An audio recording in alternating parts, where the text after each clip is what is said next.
जो चुनाव की जो नतीजा निकला बंगाल की इतिहास में, पहली दफे भारतीय जनता पार्टी का सरकार आया। 1952 में जब पहली दफा चुनाव हुआ, उस समय 260 सीट था बंगाल में। उनमें से कांग्रेस को मिला था 150 सीट, वाम मोर्चा को मिला था 56 सीट और जनसंघ को मिला था 9 सीट, हिंदू महासभा को मिला था 4 सीट। तो 9 सीट से अभी 208 और कुछ दिन बाद 210 भी हो सकता है। तो इसका मतलब इसके पीछे क्या है? आम आदमी का पूरा समर्थन 97%, 98% ऑल टाइम रिकॉर्ड हुआ पोलिंग में। ऐसा हिंदुस्तान में और कहीं हुआ कि नहीं हुआ मुझे मालूम नहीं। इसका क्या कारण थी? जनता इतना खपा क्यों हो गए? इसके लिए कोई भी पोस्टमार्टम पार्टी का अंदर नहीं हुआ।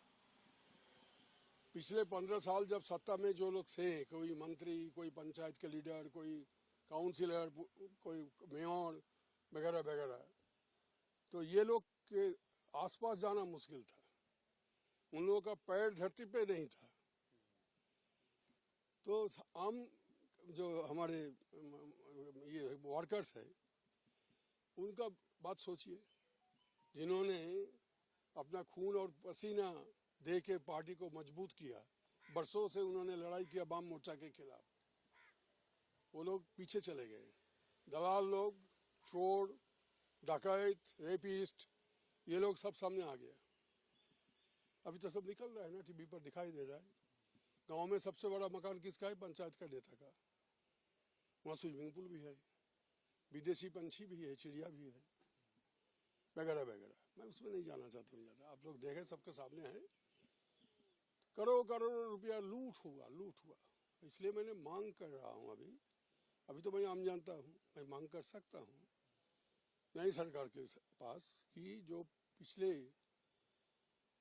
5 सालों में, मैं ज़्यादा समय नहीं बोलता हूँ, सिर्फ पिछले 5 साल में बंगाल के हर एक अस्पताल में जो सामान खरीदा गया, जैसे कि इंजेक्शन, सलाइन, दवाइयाँ, किससे खरीदा गया, कौन कंपनी से खरीदा गया, इसका टेंडर हुआ था कि नहीं हुआ था, कितने पैसे में खरीदा गया, और इसका क्वालिटी जांच हुआ था कि नहीं हुआ था।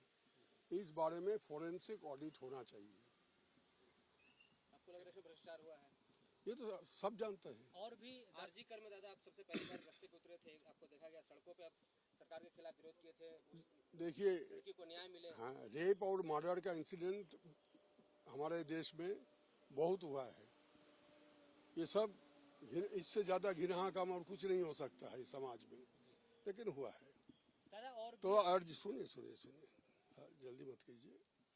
आरजीकर में जो हुआ था उसका असर देखिए, सिर्फ आरजीकर के लिए नहीं था। वो एक तो दिल में हजारों कारण था जिसके लिए आम जनता खपा हो गए थे। वो नहीं निकल रहा था। जैसे आरजीकर घटा, सारे जनता सड़क पर आ गए। जो लोग जिंदगी में कोई जुलूस में नहीं गए, कोई आम सभा में नहीं गए, कोई पॉलिटिक्स के साथ जिनका कोई नाता नहीं है, वो लोग भी सारी रात, डॉक्टर लोग भी सारी रात सड़क पर रहे। 1 दिन नहीं, 4 दिन नहीं, 5 दिन नहीं, हफ्तों भर, 10 दिन, 15 दिन। और इसका असर सारा हिंदुस्तान में पड़ा, सारा दुनिया में पड़ा। दुनिया में जहाँ भी हमारे प्रवासी भारतीय हैं, वो लोग भी वीकेंड में प्रदर्शन किया। उस समय भी जो हमारे नेता लोग हैं, प्रशासक थे, अभी तो मैं पार्टी से बाहर हूँ, हमारा पार्टी का जो, हम जब पार्टी में थे उस समय वो लोग जो थे, कोई इसका विचार विमर्श कुछ नहीं किया गया। इतना क्योंकि उसका पावर मस्तिष्क माथे पे अंदर चला गया कि हमको कोई कुछ करने वाला नहीं है दुनिया में। अरे भाई, आम जनता ने तुमको चुन के भेजा है, जिन्होंने भेजा है उन्होंने तुमको नीचे गिरा दिया। अब देखो कैसे गिराया। 97% पोलिंग, 98% पोलिंग। और मैंने जो हिसाब दिया, शुरू किया था 1952 9 सीटों से, और 75-78 साल में वो 208 हो गया। ये क्या मैजिक है क्या? आप क्या करेंगे? इस्तीफा दे देंगे? और संपत्ति की जांच होनी चाहिए, सबको होना चाहिए। आपके जो लोग मिनिस्टर थे, पंचायत के नेता थे, नेशनल लीडर थे, इंटरनेशनल लीडर थे, उन सबको मेरे भी सब जांच करो। दादा और भी है कि आपके अलावा जो लोग मैं मुझे आपके मालूम साथ नहीं। मैं अपना बारे में कह रहा पार्टी से भी हो रही है हूं। उसमें मुझे मेरा कोई दिलचस्पी नहीं है। দাদা দাদা একটা অন্য কথা आपने আপনি তো এমনি एक सेकंड, 50 বছর आपने ধরে দেশে আপনি রাজনীতি করেছেন मैंने ইন্ডিয়া জোটের ভবিষ্যৎ কি আপনি দেখছেন मैंने 59 साल राजनीति में बिता दिया।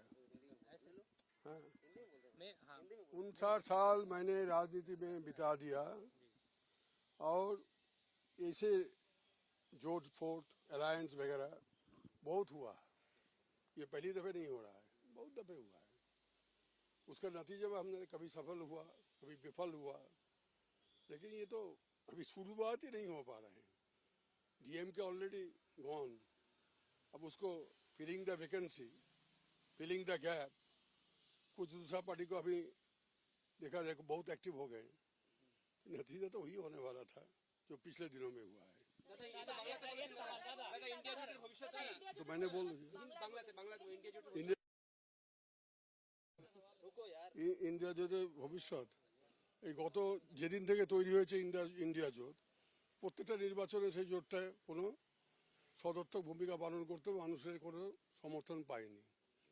তো যে জোট এতদিন ধরে থাকার পরেও মানুষের সমর্থন পাচ্ছে না, আবার অনেকে বেরিয়ে পালিয়ে যাচ্ছে। দুটো দল তো অলরেডি চলে গেছে, ডিএমকে এবং আপ। দেখুন, দেখতে থাকুন, ওরা ওই নিয়ে আনন্দে থাকুক, আমরা জোটে আছি। এখন গাড্ডায় পড়ে গেছে, গর্তে পড়ে গেছে, তো জোট করে যদি একে অপরকে আঁকড়ে থেকে বাঁচা যায়, কিন্তু ওঠাবে কে ওপরে? ওঠাবে তো মানুষ। মানুষ যদি ওঠায় বাঁচবে, আর যদি মানুষ যদি ওখানে রেখে দেয় ওখানে কবর হয়ে যাবে।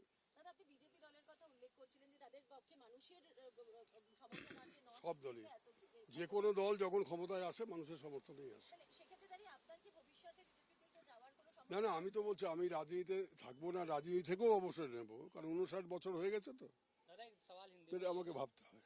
आपका सवाल कभी खत्म नहीं है। आखिरी सवाल है कि आपने राज्यसभा से इस्तीफा दिया, आलादा চলো পিছে ক্যামেরা পিছে করো